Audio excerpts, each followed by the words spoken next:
Bill, there is so much stuff going on right now. Do you believe that these markets should be higher right now, given the headlines that we have seen? You know, I think the markets need to settle in. And yesterday's weakness, I was calling it a healthy correction, a very healthy correction.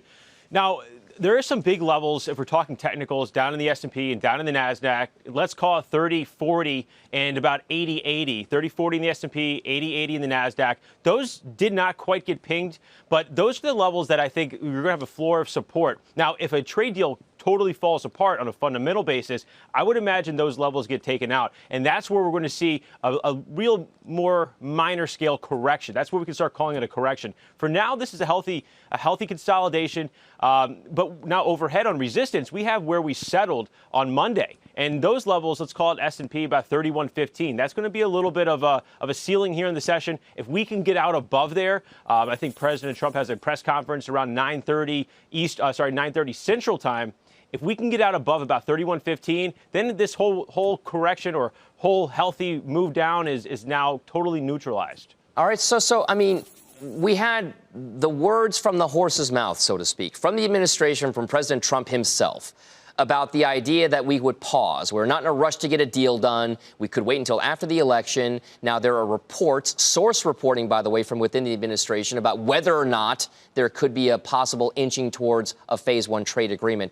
Isn't this just noise all in the end? And should it all be taken into account? Should the markets be moving up or down regardless of what's happening with trade? Or is trade the main focus of investors right now?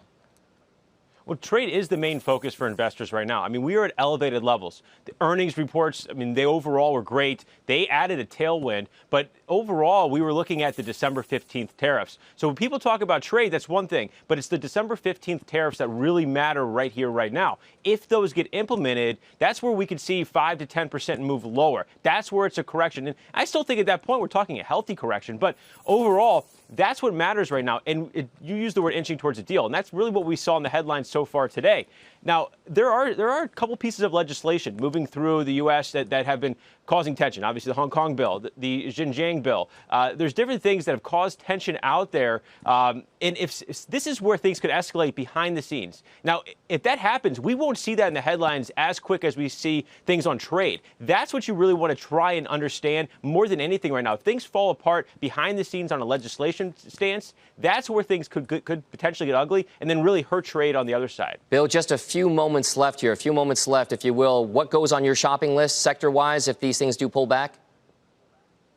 You know, I think there's some really decent breakouts. I mean, it depends what kind of risk you want to take. Now, you can look at something like the SOX ETF with the chip makers. I mean, we're still in a breakout, arguably, above 225. Gotcha. I like to avoid the idiosyncratic risk there.